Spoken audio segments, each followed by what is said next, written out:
Financial institution हाम्रो टपिकको name नै छ हैन, फाइनेन्शियल इन्स्टिट्युसन हैन, फाइनेन्शियल मार्केट या इन्स्टिट्युसनको बारेमा। अब फाइनेन्शियल इन्स्टिट्युसनहरू चाहिँ के हुन् त हैन, फाइनेन्शियल इन्स्टिट्युसन भनेको के हो भन्ने कुरा नै अब हामीले स्टडी गरिसकेका छौँ। जस्ट यहाँ चाहिँ अब टाइप्स अफ फाइनेन्शियल इन्स्टिट्युसनमा छौँ, डिपोजिटरी फाइनेन्शियल इन्स्टिट्युसन र नन डिपोजिटरी फाइनेन्शियल इन्स्टिट्युसन है। Depository financial institution and non depository financial institution. अब डिपोजिटरी फाइनेन्शियल इन्स्टिट्युसनको बारेमा कुराकानी गरौँ। Depository financial institution they accept deposit from the general public. तिनीहरूले चाहिँ के गर्छन् त भन्दा डिपोजिट एक्सेप्ट गर्छन् कहाँबाट भन्दा जनरल पब्लिकबाट चाहिँ डिपोजिट एक्सेप्ट गर्छन् है। डेली रूपमा उनीहरूले चाहिँ यदि जनरल पब्लिकबाट चाहिँ डिपोजिट एक्सेप्ट गर्छन् भने such kinds of institution is called depository financial institution है। त्यस्तो प्रकारको चाहिँ इन्स्टिट्युसनलाई चाहिँ हामीले डिपोजिटरी फाइनेन्शियल इन्स्टिट्युसन भनेर भन्छौँ। भने नन डिपोजिटरी फाइनेन्शियल इन्स्टिट्युसन भनेको चाहिँ they do not accept deposit from general public. तिनीहरूले चाहिँ जनरल पब्लिकबाट यदि डिपोजिट एक्सेप्ट गर्दैनन् भने त्यस्ता फाइनेन्शियल इन्स्टिट्युसनलाई चाहिँ हामी नन डिपोजिटरी फाइनेन्शियल इन्स्टिट्युसन भनेर भन्छौँ हैन। र यसका पनि अब टु टाइप्स छ, एउटा कन्ट्र्याक्चुअल सेभिङ इन्स्टिट्युसन, यो नन डिपोजिटरीको कन्ट्र्याक्चुअल सेभिङ इन्स्टिट्युसन, र इन्भेस्टमेन्ट इन्टरमिडिएरिज गरेर दुईवटा यसको के छन् त भन्दाखेरि दुईवटा चाहिँ नन डिपोजिटरी फाइनेन्शियल इन्स्टिट्युसनका फेरि पनि टाइप्सहरू छन् हैन। अब यो नन डिपोजिटरीलाई हामी एकछिन पछाडि कुरा गरौँला, त्योभन्दा अगाडि हामी यो डिपोजिटरी फाइनेन्शियल इन्स्टिट्युसनको बारेमा कुराकानी गर्छौँ है त। डिपोजिटरी फाइनेन्शियल इन्स्टिट्युसनलाई हेर्छौँ। अब accept deposit from the public अथवा जनरल पब्लिकबाट चाहिँ डिपोजिट एक्सेप्ट गर्ने भन्दा छ हामीसँग चाहिँ के छ भन्दा कमर्सियल ब्याङ्क छ, डेभलपमेन्ट ब्याङ्क छ, फाइनेन्स कम्पनी हैन, अनि माइक्रो क्रेडिट डेभलपमेन्ट ब्याङ्क, यसलाई हामी फरक फरक रूपमा देखाउँ। माइक्रो क्रेडिट डेभलपमेन्ट ब्याङ्क,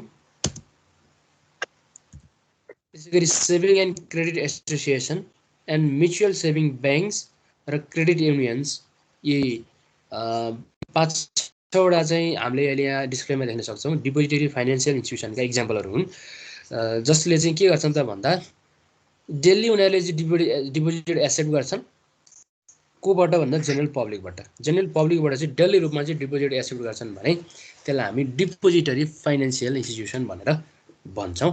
अब यसको र्याङ्किङ पनि के को आधारमा छ, यो commercial, development, finance, micro credit development अनि saving credit association, credit union, यो सबै यो चाहिँ ठुलोदेखि सानोको क्रममा छ है, ठुलोदेखि सानोको क्रममा हैन।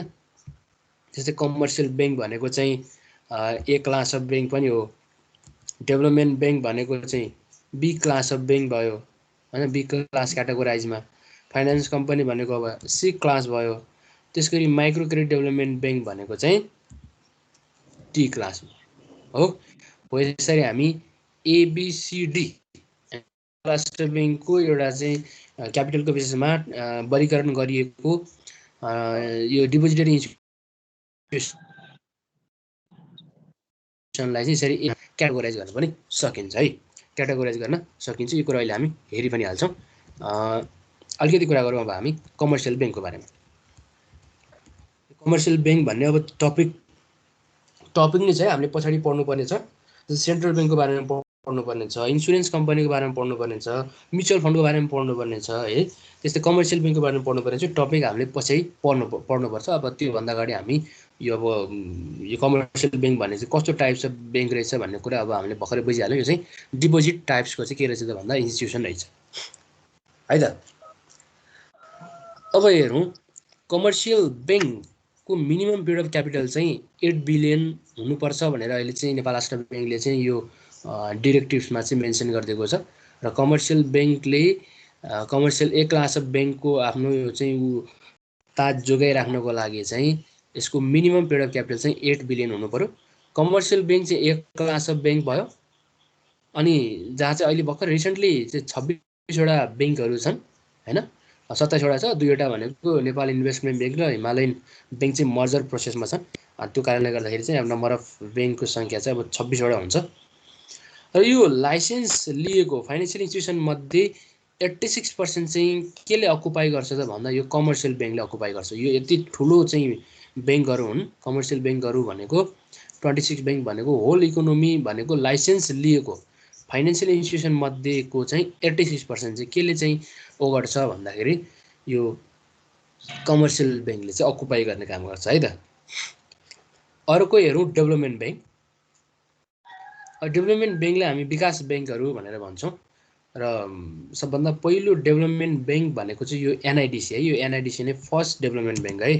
अब काहीँ कतै तपाईँलाई चाहिँ सोध्यो अथवा काहीँ आयो होइन तपाईँहरूको इक्जामतिर अथवा कतै अब ब्याङ्किङ इक्जाम दिनुभयो भने which is the first development bank of the Nepal भनेर चाहिँ त्यहाँ डिफ्रेन्ट अब अप्सन आउन सक्छ एडिबिएल एनआइडिसी होइन अदर डेभलपमेन्ट ब्याङ्कहरू आउँछन्।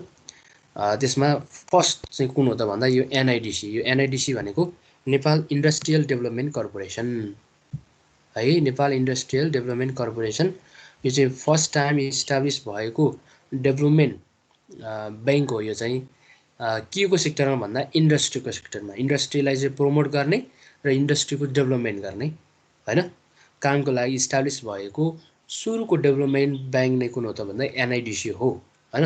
अनि त्यसपछि मात्र यो ADBL agriculture development bank limited हो। यो चाहिँ एग्रिकल्चर सेक्टरमा। अब यो एग्रिकल्चर डेभलपमेन्ट ब्याङ्क चाहिँ अहिले चाहिँ कमर्सियल ब्याङ्क भइसकेको छ किनभने यसले आफ्नो चुक्ता पुँजी अथवा पेड अफ क्यापिटल चाहिँ 800 बिलियन भन्दा माथि पुर्याएको हुनाले त्यो चाहिँ अब ए क्लास अफ ब्याङ्क भयो क्या। ए क्लास अफ ब्याङ्क भन्न छ त्यो चाहिँ कमर्सियल ब्याङ्क भयो है। यो कुरा चाहिँ तपाईँले थाहा पाउनु पऱ्यो। यो एनआइडिसी चाहिँ के रहेछ त भन्दा फर्स्ट डेभलपमेन्ट ब्याङ्क रहेछ है। ओके अब यो डेभलपमेन्ट ब्याङ्कको चाहिँ मिनिमम पेड अफ क्यापिटल चाहिँ कति हुनुपर्ने रहेछ भन्दा यो एनआरबी यो डाइरेक्टिभ्स अनुसार नै हो है। एनआरबी डाइरेक्टिभ अनुसार नै हो। 2.5 बिलियन चाहिँ पेड अफ क्यापिटल भएको डेभलपमेन्ट ब्याङ्क चाहिँ नेसनल लेभलभरि यसको चाहिँ वर्किङ एरिया होइन राष्ट्रिय स्तरको भन्छ त्यसलाई हामी। राष्ट्रिय स्तरको वर्किङ एरिया भएको डेभलपमेन्ट ब्याङ्कको मिनिमम पेड अफ क्यापिटल चाहिँ 2.5 बिलियन हुनुपर्छ। त्यसै गरी 4 to 10 डिस्ट्रिक्ट भनेको 4 देखि 10वटा जिल्ला चाहिँ वर्किङ एरिया भएको डेभलपमेन्ट ब्याङ्कको मिनिमम पेड अफ क्यापिटल चाहिँ 1.2 बिलियन हुनुपर्छ। त्यसै गरी 1 to 3 डिस्ट्रिक्ट भनेको 1 देखि 3 जिल्लामा होइन 1 देखि 3 जिल्लामा चाहिँ वर्किङ एरिया भएको डेभलपमेन्ट ब्याङ्कको मिनिमम पेड अफ क्यापिटल चाहिँ 500 मिलियन हुनुपर्छ है। 500 मिलियन चाहिँ हुनुपर्छ भनेर यो चाहिँ केले भनेको भन्दा यो एनआरबी डाइरेक्टिभले है यसलाई भन्छौँ एनआरबी डाइरेक्टिभ्स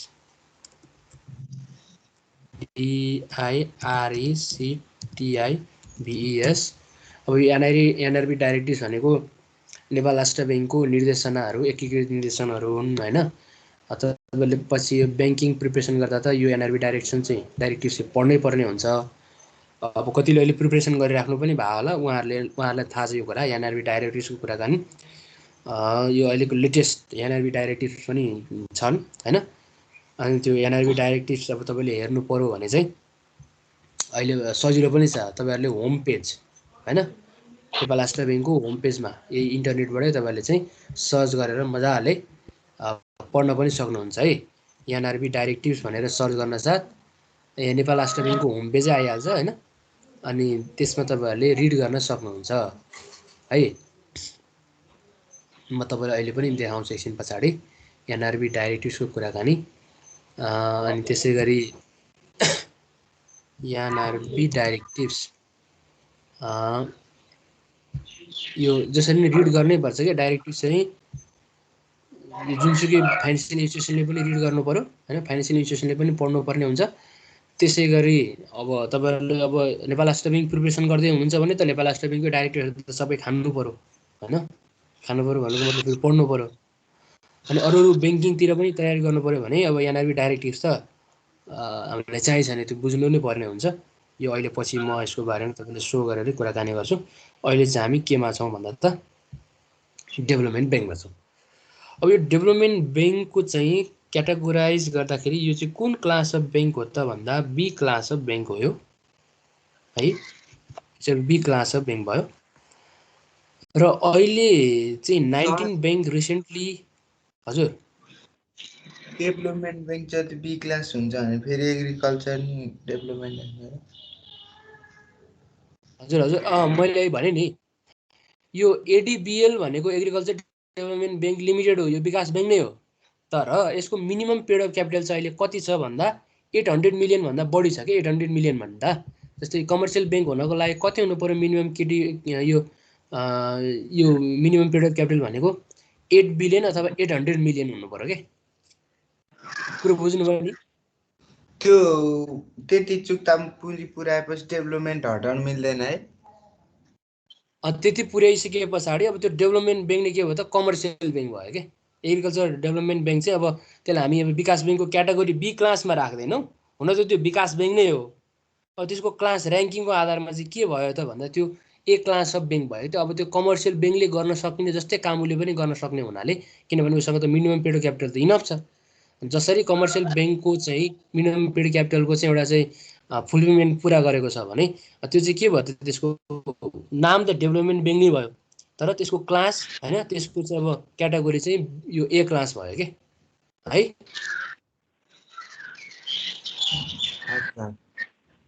त्यो चाहिँ मिनिमम पेड अफ क्यापिटलको आधारमा है। नाम त कृषि विकास ब्याङ्क नै छ, एग्रिकल्चर डेभलपमेन्ट ब्याङ्क लिमिटेड नै छ। यसले कृषि सेक्टरलाई नै डेभलपमेन्ट गरेको छ, अहिलेसम्म कृषि सेक्टरमा नै यसले फोकस गरेको छ होइन। कृषिसँग सम्बन्धित एक्सपर्ट पर्सनहरूलाई चाहिँ प्रोभाइडिङ गर्ने, कृषि सामग्रीहरूको चाहिँ अब उपलब्धता गर्ने, कृषकहरूलाई चाहिँ सहयोग गर्ने नै हो अहिले पनि यसको चाहिँ मेन यसको चाहिँ नारा भनेको।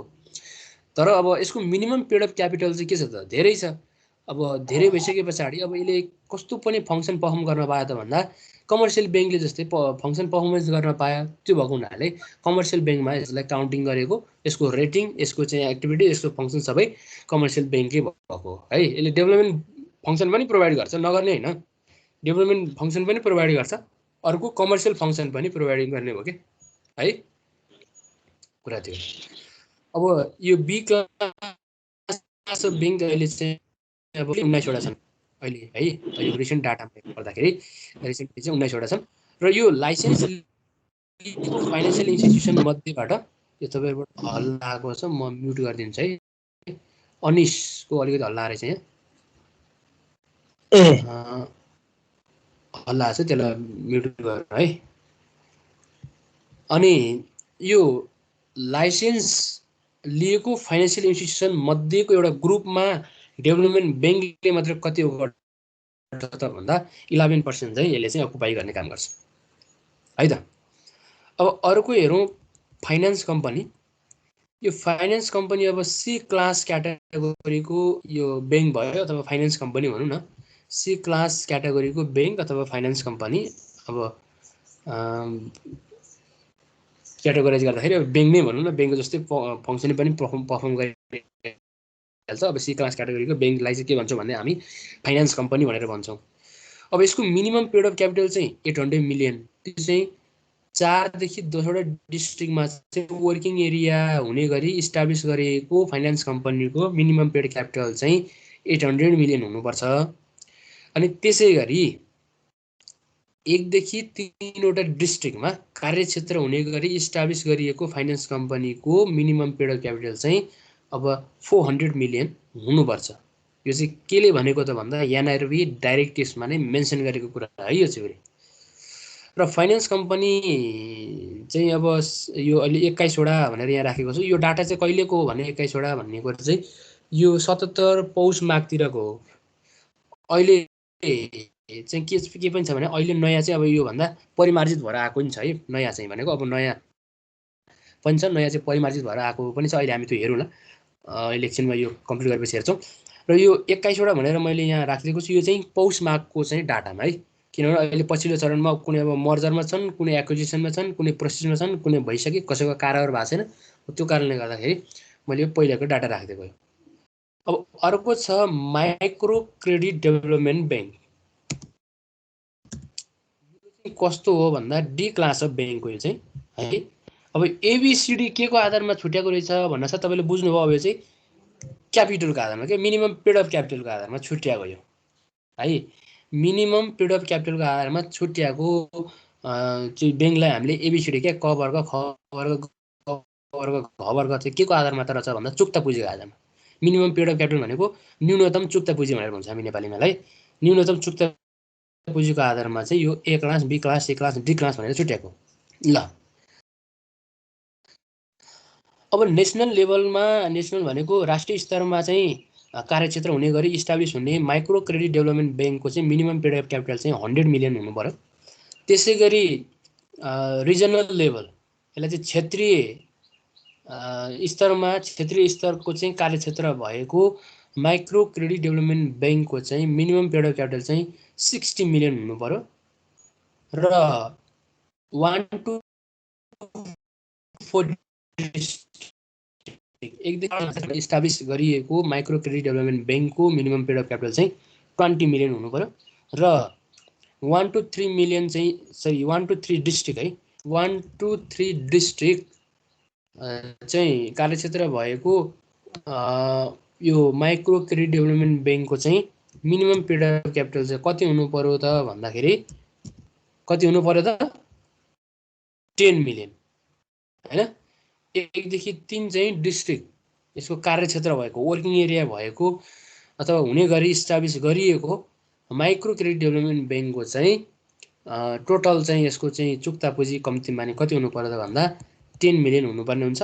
र डेभलपमेन्ट ब्याङ्क अहिले 76 भनेर राखेको चाहिँ अघिल्लो डाटा हो, तर अहिले चाहिँ घटेर 72 भएको छ के, 72 भएको छ। अहिले नयाँ डाटा आउनै बाँकी छ, हो। त्यो कारणले गर्दाखेरि चाहिँ यो हेर्नुभयो। अब मैले तपाईहरुलाई एकचोटि यसको लिस्टमा चाहिँ देखाइदिन्छु है।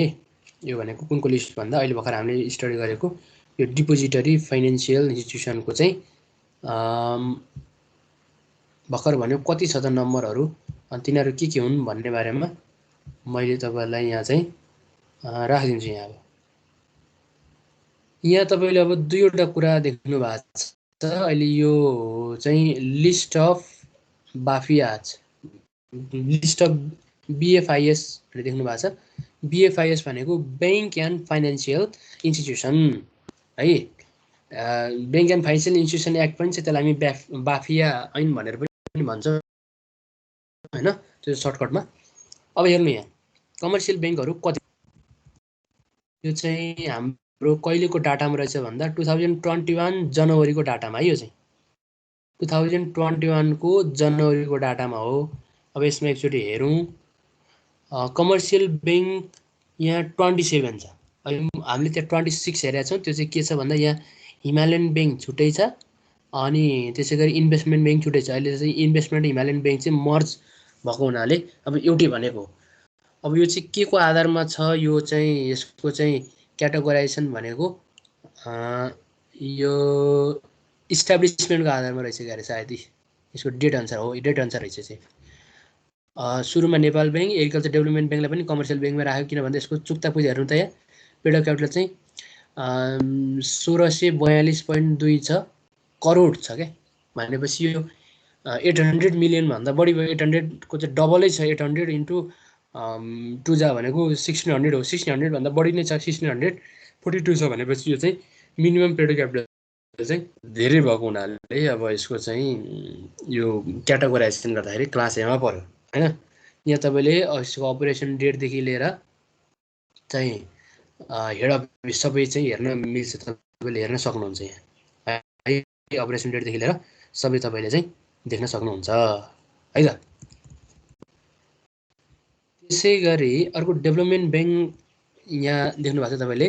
अब वर्किङ एरिया अघिको भने जस्तै 1 to 3 district, 1 to 3 district, 1 to 5 district, 1 to 5 district हैन। नेसनल लेभलको कुन रहेछ, मुक्तिनाथ विकास बैंक रहेछ। यसको पिरियड अफ क्यापिटल पनि बढी छ हैन। पिरियड अफ क्यापिटल पनि हेर्नु होला, यहाँ पिरियड अफ क्यापिटल पनि बढी नै छ। नेसनल लेभलका डेभलपमेन्ट बैंकहरू पिरियड अफ क्यापिटल यहाँ देख्नु भएको छ तपाईले, पिरियड अफ क्यापिटल पनि बढी नै छ है। र यो डेभलपमेन्ट बैंक चाहिँ यो 21 जुलाई 20 जनवरीसम्मको 19 वटा छ यो चाहिँ है, 19 वटा छ। अब स्टार लगाएको चाहिँ जोइन्ट अपरेसनमा चाहिँ लन्च भएको डेट है, यो मर्ज भएको अथवा एक्विजिसन भइसकेपछिको डेट हो। यो चाहिँ 19 भनेर यसरी यो चाहिँ एक्विजिसन भइसकेपछिको डेट हो यो चाहिँ। त्यसै गरी फाइनान्स कम्पनी पनि तपाईले देख्न सक्नुहुन्छ यहाँ फाइनेन्स कम्पनीमा नेपाल फाइनान्स यो चाहिँ नेसनल लेभल हेर्नु नेसनल लेभल। अनि अर्को यो मल्टिपर्पोज फाइनान्स चाहिँ के रहेछ, 1 डिस्ट्रिक्टमा मात्रै रहेछ, सप्तरी मात्रै रहेछ। सृजना फाइनान्स 1 to 3 डिस्ट्रिक्ट होइन। यसरी सबै तपाईँहरूले चाहिँ हेर्न सक्नुहुन्छ। यो चाहिँ है, यो हेर्नको लागि nrb.org मा जानु होला, अनि त्यहाँबाट हेर्न सकिन्छ। यसरी सबै तपाईँले चाहिँ हेर्न सक्नुहुन्छ। अब नेसनल लेभलमा रन भएका अनि आफ्नो चाहिँ रिजनल एरियामा होइन, अनि 1 to 3 अथवा 1 to 5 डिस्ट्रिक्ट कुन कुन हुन् त्यहाँ तपाईँले हेर्न सक्नुहुन्छ। यो फाइनेन्स कम्पनी चाहिँ 21 रहेछ, जम्मा 21वटा छ। अनि माइक्रो फाइनान्स अथवा फाइनेन्सियल इन्स्टिट्युसन, यसलाई हामी क्लास डीमा राखेको माइक्रो क्रेडिट डेभलपमेन्ट ब्याङ्क भन्छौँ, माइक्रो क्रेडिट डेभलपमेन्ट ब्याङ्क। यसो पनि अब नेसनल लेभल, अब यसको वर्किङ एरियादेखि लिएर पिरियड अफ क्यापिटल, यसको हेड अफिस, अपरेसन डेट, यस सबै कुरा चाहिँ तपाईँहरूले यहाँ देख्न सक्नुहुन्छ। यो माइक्रो क्रेडिट डेभलपमेन्ट ब्याङ्कको सङ्ख्या चाहिँ अब यहाँ चाहिँ कति छ भन्दा 70, हामीले 6 देखाएको थियौँ क्यारे होइन, 76 छ यहाँ है। अब यो कहिलेको डाटा अनुसार भन्दा त 21 को जनवरीको, 21 जनवरी भनेको यो त्यस्तै पौषतिरको डाटा हो यो है नि, पौषतिरको डाटा हो, पौषतिरको डाटा। अब नयाँ डाटा पनि अहिले आइसकेका पनि छन् होइन, नयाँ डाटा पनि छन्। त्योभन्दा बाहेक यिनीहरू अदर इन्स्टिट्युसन है, यो चाहिँ अदर इन्स्टिट्युसन। यो चाहिँ अब राष्ट्रिय सहकारी ब्याङ्क होइन, त्यस्तै गरी यो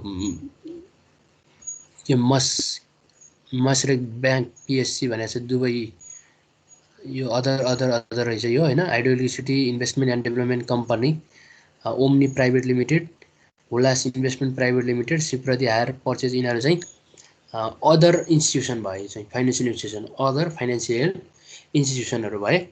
अनि इन्फ्रास्ट्रक्चर डेभलपमेन्ट ब्याङ्कमा चाहिँ नेपाल इन्फ्रास्ट्रक्चर ब्याङ्क लिमिटेड छ है, यो चाहिँ न्यू बानेश्वरमा। पिरियड अफ क्यापिटल चाहिँ यो यसको 2000 करोडभन्दा बढी छ, नेसनल लेभलको।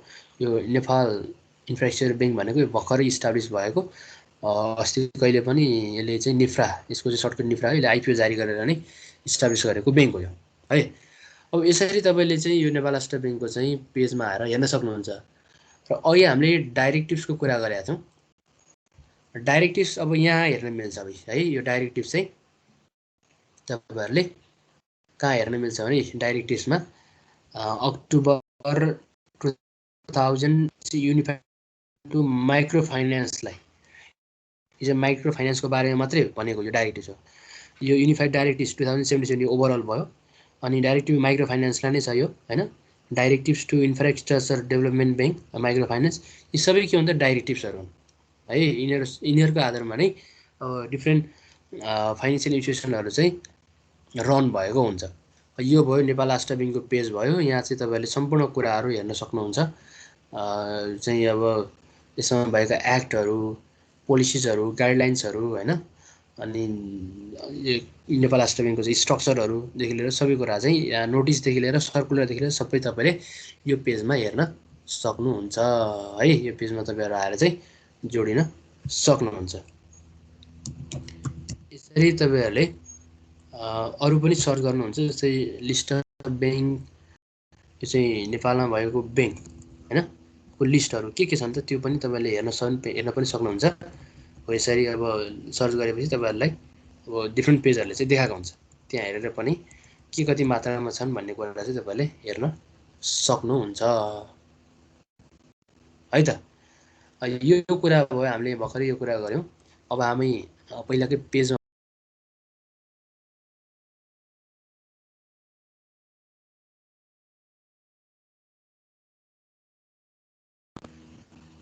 फर्क अब हामी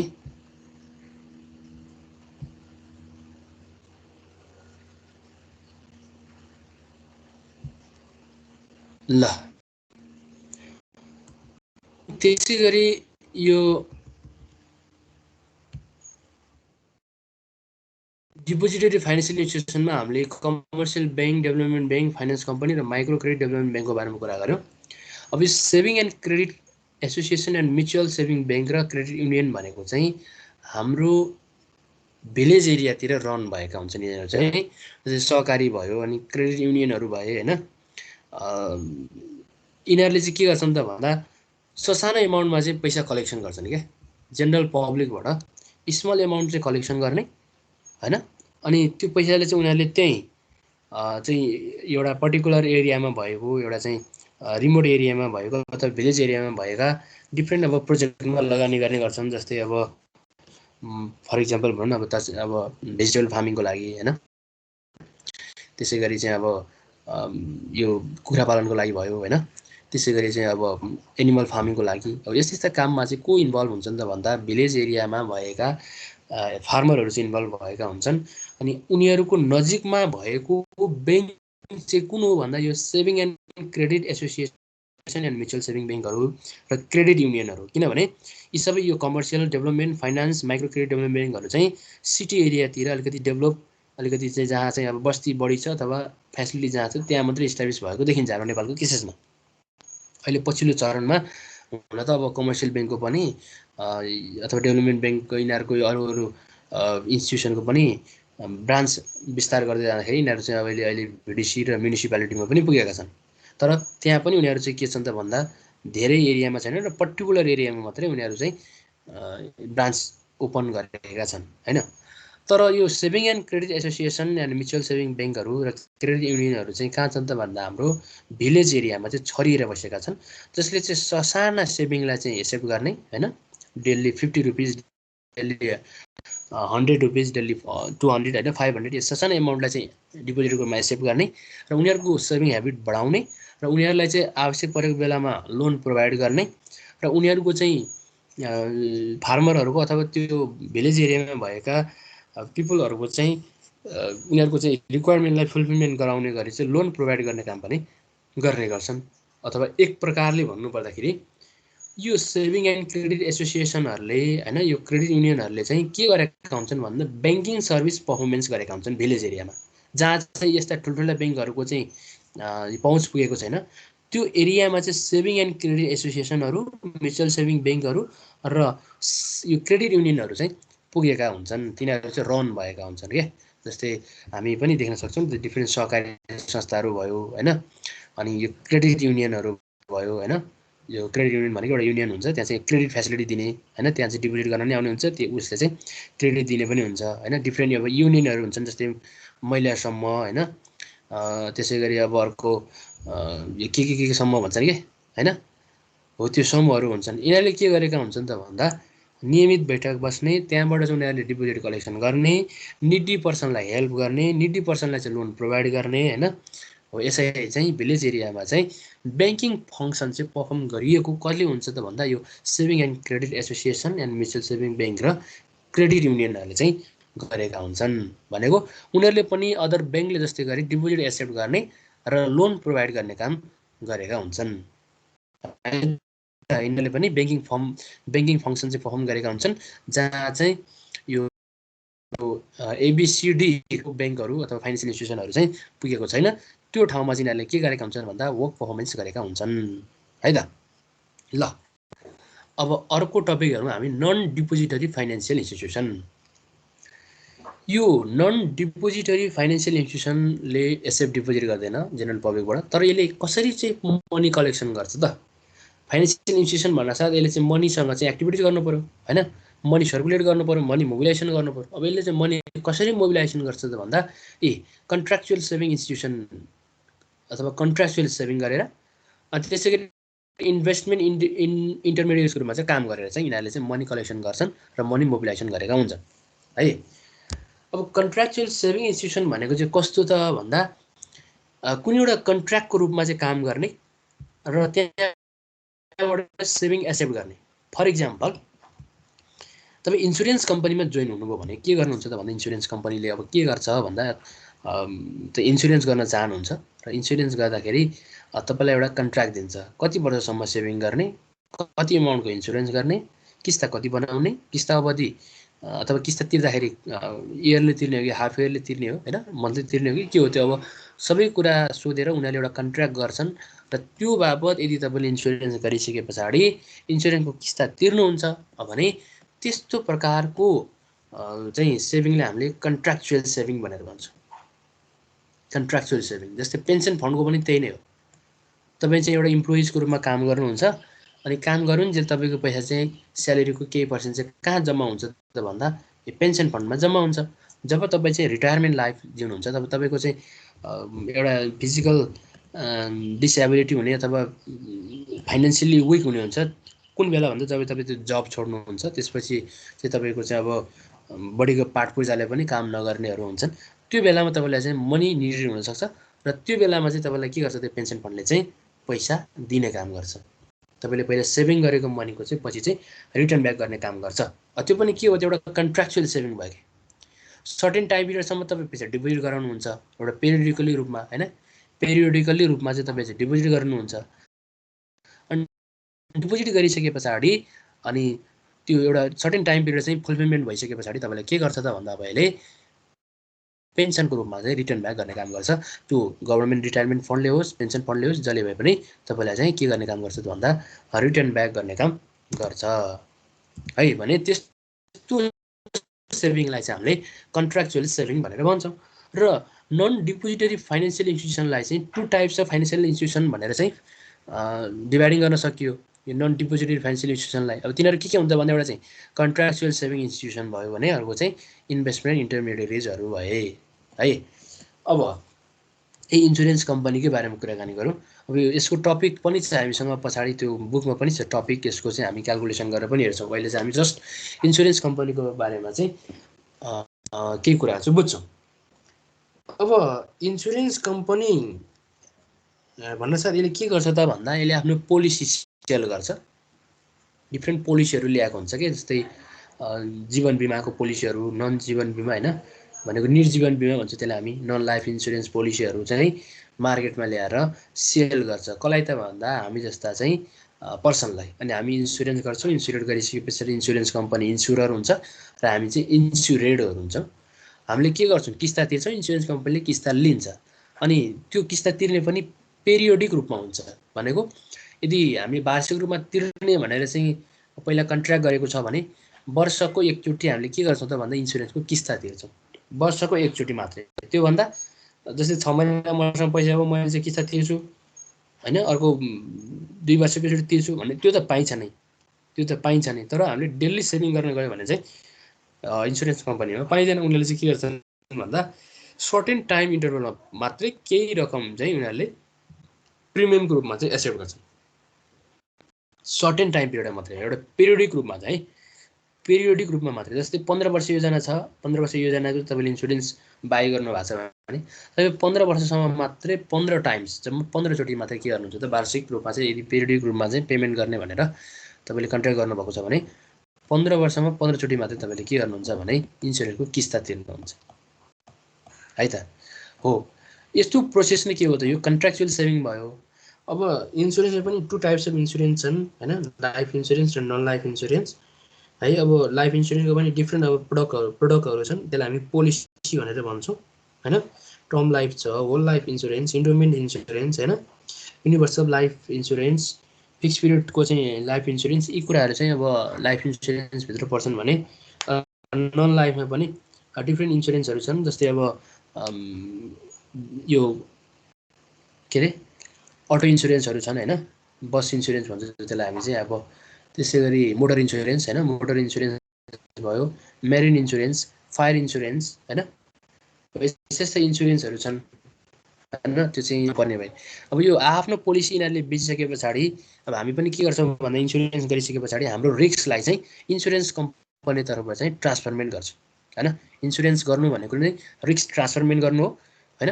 त्यो व्यक्तिमा भएको फ्युचर अनसर्टेन रिस्कलाई चाहिँ ट्रान्सफरमेन्ट गर्ने र त्यो ट्रान्सफरमेन्ट गरिसके पछाडि त्यो रिस्कलाई चाहिँ यदि कभर केले गर्छ त भन्दा इन्सुरेन्स कम्पनीले कम्पेन्सेसन दिएर गर्ने काम गर्छ। यदि एक्सिडेन्ट भयो, लस बाई थिफ्ट भयो, लस बाई फायर भयो भने त्यो कन्डिसनमा चाहिँ तपाईँको फाइनेन्सियल लसलाई चाहिँ केले चाहिँ सपोर्ट गर्छ त भन्दाखेरि कम्पेन्सेसनले सपोर्ट गर्ने काम गर्छ। र यसरी हामी इन्सुरेन्स कम्पनीमा जोइन भएर चाहिँ पेरियोडिक रूपमा चाहिँ किस्ता तिरेर इन्सुरेन्स कम्पनी चाहिँ अगाडि बढेको हुन्छ है त। अब अर्को हेरौँ हामी पेन्सन फन्ड। यो पेन्सन फन्ड पनि एक प्रकारको त्यस्तो फन्ड हो जहाँ चाहिँ के हुन्छ त भन्दा सर्टेन टाइम इन्टरभलमा मात्रै मनी सेभ हुन्छ अथवा पेरियोडिक रूपमा मात्रै मनी सेभ हुन्छ। जस्तै अहिले पनि हामी कुरा गरौँ, यदि तपाईँ चाहिँ कुनै एउटा अर्गनाइजेसनमा इम्प्लोयरको रूपमा चाहिँ काम गर्नु भएको छ भने अब त्यसको चाहिँ पेन्सन फन्डमा चाहिँ के गरेको हुन्छ भन्दा त्यो तपाईँको मनीको चाहिँ सर्टेन पर्सेन्ट एमाउन्ट चाहिँ इम्प्लोयरले भने होइन, इम्प्लोइज आफैले पनि गर्न मिल्छ र इम्प्लोयरले पनि गर्छ। अब कसले गर्ने भन्ने कुरा चाहिँ त्यो त्यहाँ पहिला नै अब कन्ट्र्याक्ट गरेको हुन्छ। अब कुनैमा अब धेरै जस्तोमा चाहिँ इम्प्लोयरले चाहिँ गरिदिएको पनि हुन्छ र कुनै अदर त्यस्तो चाहिँ अब प्राइभेट अर्गनाइजेसनहरूमा चाहिँ इम्प्लोयर र इम्प्लोइ दुवै मिलेर पनि गरेका हुन्छन्। अब गभर्मेन्ट अर्गनाइजेसनमा त इम्प्लोयरले नै गरिदिएको हुन्छ होइन। यसरी चाहिँ पेन्सन फन्ड अथवा गभर्मेन्ट रिटायरमेन्ट फन्डमा चाहिँ के हुन्छ त भन्दा पेरियोडिक रूपमा चाहिँ मनी कलेक्सन हुन्छ र उनीहरूले के गर्छन् त भन्दा त्यो पेरियोडिक रूपमा चाहिँ मनी कलेक्सन गरिसके पछाडि भनेको पेरियोडिक भनेको चाहिँ कस्तो भने अब पेन्सन फन्ड र गभर्मेन्ट रिटायरमेन्ट फन्डमा चाहिँ यो वर्षको एकचोटि वर्षको महिनाको एकचोटि चाहिँ स्यालेरी आउने गर्छ। अनि त्यो स्यालेरीको के अब 10% भनौँ अथवा 5% भनौँ, अब केही पर्सेन्ट अब पेन्सन फन्डमा चाहिँ 10% जाने गर्छ होइन। अब अरूमा चाहिँ अब त्यो कम्पनी अनुसार रुल्स हुन्छ, कुनैमा 10% होला, कुनैमा 8% होला, कुनैमा 5% होला, कुनैमा चाहिँ अब कति होला होइन। अहिले सामाजिक सुरक्षा होइन त्यसमा पनि छ, त्यो पनि एउटा चाहिँ फन्ड नै हो। अब त्यसमा चाहिँ महिनाको एकचोटि चाहिँ हाम्रो स्यालेरी डिडक्सन भएर डिपोजिट हुन्छ भने त्यसलाई चाहिँ हामी पेरियोडिक भनेर भन्छ है, पेरियोडिक भनेर भन्छ है त। भने अब यो पेन्सन फन्ड गभर्मेन्ट रिटायरमेन्ट फन्डहरूले भने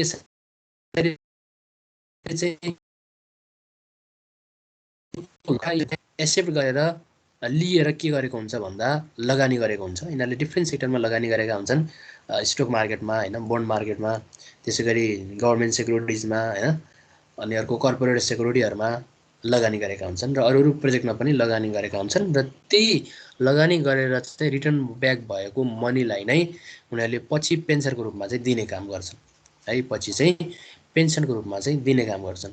यो इन्सुरेन्स कम्पनीले पनि त्यही गर्ने हो, हामीबाट चाहिँ प्रिमियम कलेक्सन गर्छ र उसले चाहिँ डिफ्रेन्ट एरियामा लगानी गर्छ, डिफ्रेन्ट सेक्टरमा लगानी गर्छ। उसले चाहिँ उसले लगानी गर्ने सेक्टरहरू भनेको अब सेक्युरिटिज मार्केट भयो होइन, कर्पोरेट सेक्युरिटिज मार्केट भयो, गभर्मेन्ट सेक्युरिटिज मार्केट भयो, त्यस्तै फरेन मार्केटमा पनि ऊ इन्ट्री हुनसक्छ फरेन मार्केटमा, किनभने उसँग त बिग क्यापिटल हुन्छ। अनि फरेन मार्केटमा भएका डिफ्रेन्ट अब स्टकहरूमा लगानी गर्ने, बोन्डहरूमा लगानी गर्ने, अब यही फरेनमा मात्रै नभएर नेसनल लेभलमा पनि, नेसनल मार्केटमा पनि लोन प्रोभाइड गर्ने, डिफ्रेन्ट अब चाहिँ प्रोजेक्टहरूलाई लन्च गर्ने, प्रोजेक्टमा चाहिँ इन्भेस्टमेन्ट गर्ने, यी कामहरू पनि यो इन्सुरेन्स कम्पनीले, पेन्सन फन्डले, गभर्मेन्ट रिटायरमेन्ट फन्डहरूले चाहिँ गरेको हुन्छ। एनी हाउ उनीहरूले चाहिँ लगानीको रिटर्न आउने सेक्टरमा चाहिँ इन्भेस्टमेन्ट गरेका हुन्छन् कि होइन। अब यो pension fund, government retirement fund मात्रै नभएर हामीले देखिरहेको सिआइटी पनि के हो त भन्दा यो कन्ट्र्याक्चुअल सेभिङ इन्स्टिट्युसन पनि हो है। यो सिआइटी सिटिजन इन्भेस्टमेन्ट ट्रस्ट अथवा सिटिजन इन्भेस्टमेन्ट फन्ड पनि हो। अब सिआइटीले भर्खर एउटा चाहिँ स्टक डिलरको रूपमा काम गरेको छ है, स्टक डिलरको रूपमा चाहिँ काम गरेको छ। यो सिआइटी पनि के हो त भन्दा कन्ट्र्याक्चुअल सेभिङ इन्स्टिट्युसन नै हो। यसले पनि एउटा सर्टेन टाइम इन्टरभलमा अथवा एउटा सर्टेन टाइम पिरियडमा मनीलाई डिडक्सन गर्दै सेभिङ गर्छ त्यो सिटिजनको। अथवा त्यहाँ चाहिँ यो सिटिजन इन्भेस्टमेन्ट ट्रस्टमा चाहिँ के छ त भन्दा सिटिजनहरू चाहिँ पार्टिसिपेट हुन पाउँछन् कि यसमा। नागरिकहरूले, यसको नामै नागरिक लगानी कोष हो, नागरिकहरूले चाहिँ सर्टेन एमाउन्ट डिपोजिट गर्छन् अनि त्यो एमाउन्ट डिपोजिट गरेको एमाउन्टलाई चाहिँ उसले डिफ्रेन्ट सेक्टरमा लगानी गर्छ। सेयर मार्केटमा भयो, बोन्ड मार्केटमा भयो, डिफ्रेन्ट अब एरियामा काम गरेको छ। अब अर्को हेरौँ हामी इन्भेस्टमेन्ट इन्टरमिडिएरिज होइन। यो पनि के हो त, इन्भेस्टमेन्ट इन्टरमिडिएरिज पनि केमा पर्ने हो त भन्दा यो नन डिपोजिटरी फाइनेन्सियल इन्स्टिट्युसनमा पर्ने हो होइन। एउटा चाहिँ कन्ट्र्याक्चुअल सेभिङ इन्स्टिट्युसन भयो भने अर्को चाहिँ इन्भेस्टमेन्ट इन्टरमिडिएरिज होइन। इन्भेस्टमेन्ट इन्टरमिडिएटको पनि काम गर्ने नन डिपोजिटरी फाइनेन्सियल इन्स्टिट्युसनहरू छन्। अब पहिलो नम्बरमा के छ त भन्दा money market and mutual fund, अर्को छ म्युचुअल फन्ड र अर्को छ इन्भेस्टमेन्ट ब्याङ्क। अब पहिला हामी के को कुरा गरौँ त भन्दा यो म्युचुअल फन्डको कुराकानी गरौँ। अनि म्युचुअल फन्डको कुराकानी गरिसके पछाडि त्यसपछि यो मनी मार्केट म्युचुअल फन्डको कुराकानी गरौँला, किनभने यो म्युचुअल फन्डको कुराकानी बुझ्नुभयो भने तपाईँले मनी मार्केट म्युचुअल फन्डको पनि कुरा बुझ्नुहुन्छ।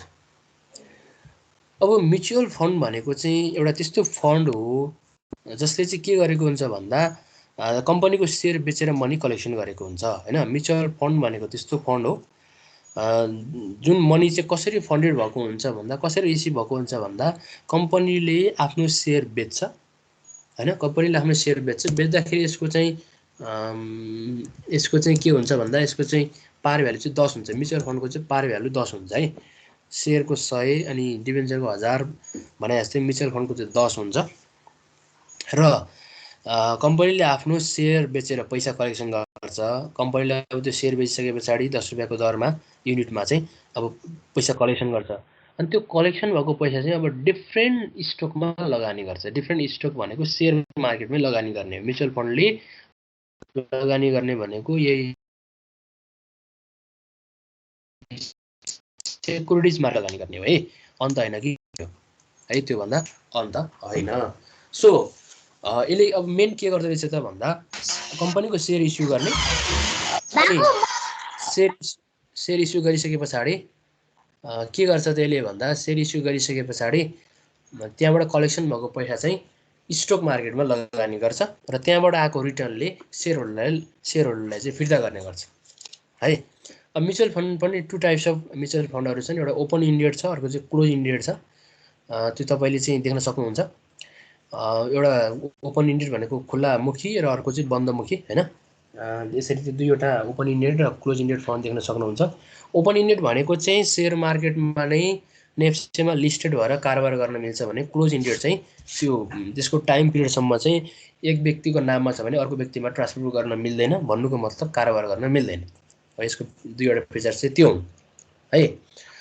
भनेपछि म्युचुअल फन्ड भनेको के रहेछ त भन्दाखेरि म्युचुअल फन्ड भनेको कम्पनीले आफ्नो सेयर बेचेर त्यो बेचेर सेयर चाहिँ कतिको रेटमा बेच्छ भन्दा 10 रुपैयाँको युनिटमा बेचेर कलेक्सन भएको क्यापिटल चाहिँ यदि सेयर मार्केटमै लगानी गर्छ स्टक मार्केटमा लगानी गरेर त्यहाँ भएको त्यो स्टक मार्केटबाट रिटर्न भएको एमाउन्ट नै रिटर्नको रूपमा चाहिँ त्यो सेयर होल्डरलाई दिन्छ हैन म्युचुअल फन्ड होल्डरलाई दिन्छ भने त्यस्तो फन्डलाई चाहिँ हामीले म्युचुअल फन्ड भनेर भन्छौं है र म्युचुअल फन्डमा लगानी गर्नु भनेको चाहिँ धेरै फाइदा पनि हो कसरी फाइदा भन्दा जो चाहिँ शेयर मार्केटमा उलाई केही पनि आइडिया छैन कसरी शेयरमा लगानी गर्ने भन्ने चाहिँ उलाई आइडिया छैन भने त्यो पर्सनले चाहिँ कहाँ लगानी गर्नुपर्छ पहिला भन्दा म्युचुअल फन्डमा गर्नुपर्ने हुन्छ किनभने यो म्युचुअल फन्डमा लगानी गर्नको लागि हैन त्यो कम्पनीको चाहिँ डिफ्रेन्ट एउटा एक्सपर्ट पर्सनहरु नै त्यो बोर्ड मेम्बरहरु भएर हामी उनीहरुको समिति बनाएर चाहिँ म्युचुअल फन्ड इस्यु गरेका हुन्छन् र उनीहरुले एकदमै राम्रा स्टकमा मात्रै लगानी गरेछ हैन लगानी गरे हुन्छन् कि म्युचुअल फन्डमा चाहिँ म्युचुअल फन्डले चाहिँ एकदम राम्रो चाहिँ स्टकमा मात्रै लगानी गरेको हुन्छ हैन अनि त्यो राम्रो स्टकमा लगानी गरिसकेपछि त्यसको रिटर्न पनि राम्रै हुन्छ अनि त्यो रिटर्न नै के गर्ने हो त म्युचुअल फन्डले चाहिँ आफ्नो म्युचुअल फन्ड होल्डरलाई अथवा शेयर होल्डरहरुलाई चाहिँ रिटर्न ब्याक गर्ने हो फिर्ता गर्ने हो है सो त्यो भएको हुनाले यो म्युचुअल फन्ड पनि के हो त भन्दा पहिला एकचोटी उले चाहिँ शेयर बेचेर पैसा चाहिँ कलेक्सन गर्छ हो पैसा कलेक्सन गर्छ अनि त्यो पैसालाई उले कहाँ लगाउँछ त भन्दा स्टक मार्केटमा लगाउँछ अनि स्टक मार्केटबाट रिटर्न भएको एमाउन्टलाई मात्र उले के गर्छ त पछि फिर्ता गर्छ यसले चाहिँ पेरियोडिक रूपमा पनि मनी एक्सेप्ट गर्दैन र डेली पनि डिपोजिट एक्सेप्ट गर्दैन सो त्यो भएको हुनाले चाहिँ यो नन डिपोजिटरी फाइनान्शियल इन्स्टिट्युसनमा परेको हो है त अब म्युचुअल फन्ड भनेको के भन्ने कुरा बुझ्नुभयो भने अब मनी मार्केट म्युचुअल फन्ड भनेको चाहिँ के हो त भन्दाखेरि मनी मार्केट भन्ने कुरा चाहिँ थाहा होला अस्ति हामीले टाइप्स अफ मार्केटमा पढाएका छौं क्यापिटल मार्केट र मनी मार्केट भनेर यो मनी मार्केट भनेको के हो भन्नु त के आइडिया मनी मार्केट भनेको के हो भन्नु त लु अस्ति हामीले पढाए पनि छौं है भन्छौं हामी कोही बेला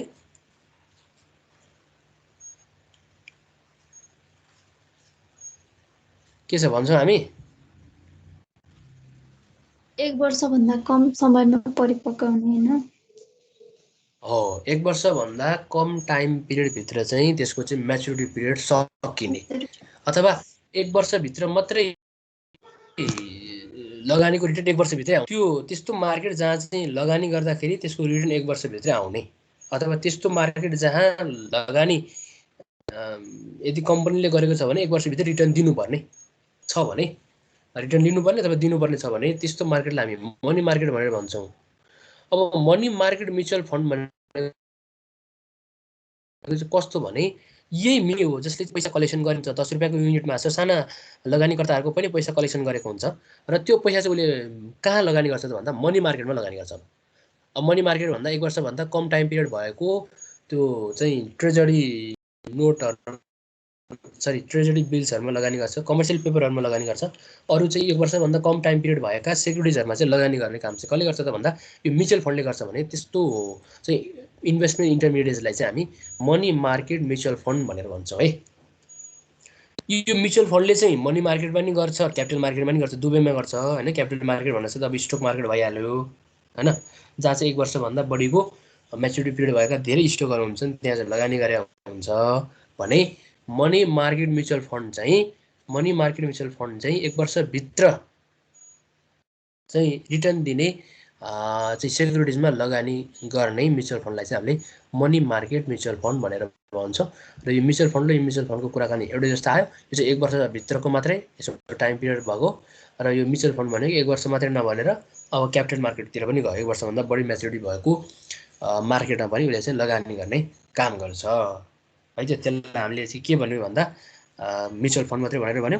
यो क्यापिटल मार्केट र मनी मार्केट दुवैमा लगानी गर्ने, अनि यो मनी मार्केट भनेको चाहिँ मनी मार्केटमा मात्रै लगानी गर्ने म्युचुअल फन्डहरू भयो है त।